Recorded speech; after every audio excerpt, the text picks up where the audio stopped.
Like its predecessor, the long-awaited Frozen sequel is a movie for children, but lots of grown-ups are still watching it. And if anything, Frozen 2 doubles down on bits that seem aimed squarely at adults. Here's a look at some of the most memorable moments only grown-ups noticed.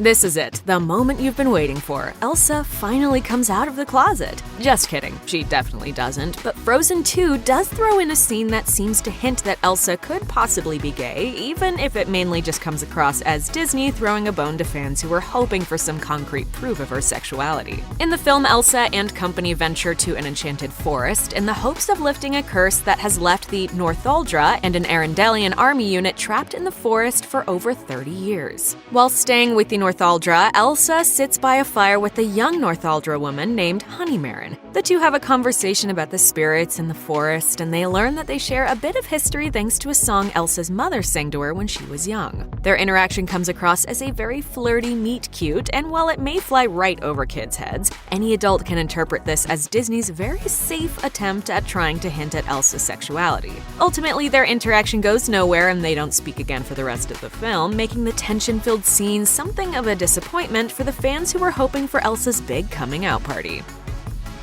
The Marvel Cinematic Universe has been a major cash cow for Disney. Naturally, this sort of success has started to influence the rest of the studio's offerings, as everyone wants a bit of that MCU magic for themselves, and Frozen 2 is no exception.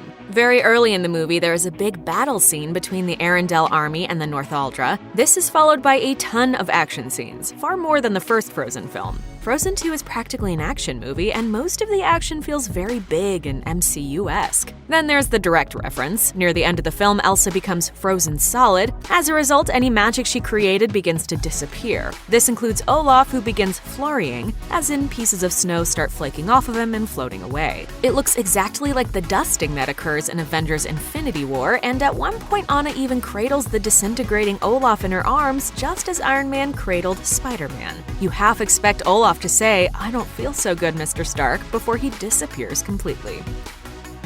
One of the film's big reveals is that the Arendellian soldiers and the Northuldra who engaged in a battle 34 years prior are still living in the Enchanted Forest. That's pretty incredible, both that they went that long without killing each other and also that they were able to find enough food to stay alive for over 3 decades. But their survival isn't the most impressive thing about this ordeal. No, that would be the Arendellian army's clothes. When Elsa and company meet Matthias and the rest of the soldiers, they're all still wearing their uniforms. You know, the uniforms they were wearing 34 years ago. That implies that they have no other clothes, which means they've worn the same thing every day for decades, and they're still as crisp and clean as the day Arendelle marched off to battle. Kids will pay little attention to this, but adults might wonder where they can invest in some of those most durable duds.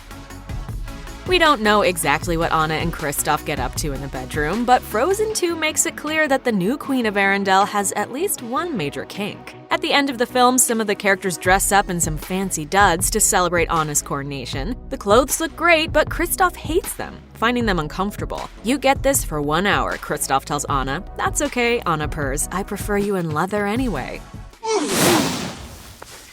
Anna, you naughty girl. While kids will think that Anna is simply making a cute reference to Kristoff's regular leather jerkin, their parents will get the joke. When the lights go out, Anna likes to get a little freaky. This is awkward. That's not the only racy comment in the scene either. After the exchange, Olaf, who's similarly dressed up, remarks, "I'm shocked you can last an hour. And if you don't get that one, well, ask your parents, maybe." Hamilton and Glee star Jonathan Groff, who voices Kristoff, didn't get a solo song in the original Frozen, but Frozen 2 made it up for him. In the sequel, Groff belts out Lost in the Woods, one of the film's most memorable tracks. Sure, Groff's performance is unsurprisingly spectacular, but what really makes Lost in the Woods shine is its production. The number doesn't just evoke 80s power ballads, it's also staged exactly like something you would have seen on classic MTV, with a few shots ripped directly from Queen's Bohemian Rhapsody thrown in for good measure. The whole thing is outlandish enough to be funny for everyone. But only adults will understand what Lost in the Woods is parodying. That's by design. In an interview with Entertainment Weekly, Groff says, "It's really kind of a gift for the adults watching the movie. The kids are laughing too, but the adults are the ones that are really in on the joke."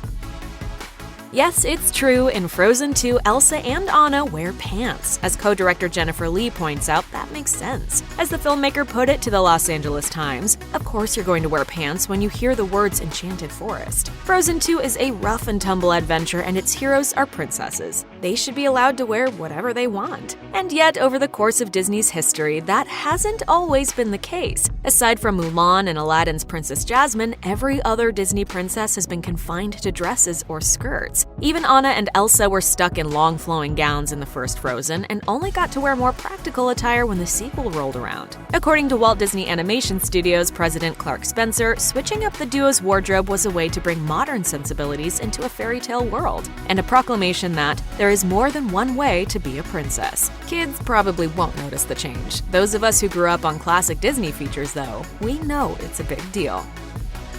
Frozen 2 is full of nods to other movies, especially other Disney films, but the movie's target audience is going to miss at least one of them. Do you know many children who are familiar with The 7-Year Itch, the 1955 comedy starring Marilyn Monroe? Yeah, we didn't think so. Disney's animators snuck in a sly reference to the film anyway. The 7-Year Itch is the movie in which Monroe stands over a subway grate as wind from a passing train lifts her white dress. It's one of the most memorable images in film history. Well, Frozen 2 has a similar scene. When the wind spirit Gale is playing with Olaf, the snowman's bottom half billows out just like Monroe's outfit. Olaf even calls the experience delicious, echoing the line that Monroe utters during the iconic scene.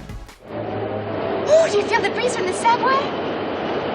Isn't it delicious? It's too much to be a coincidence, and it's a reference that's going to go right over most kids' heads.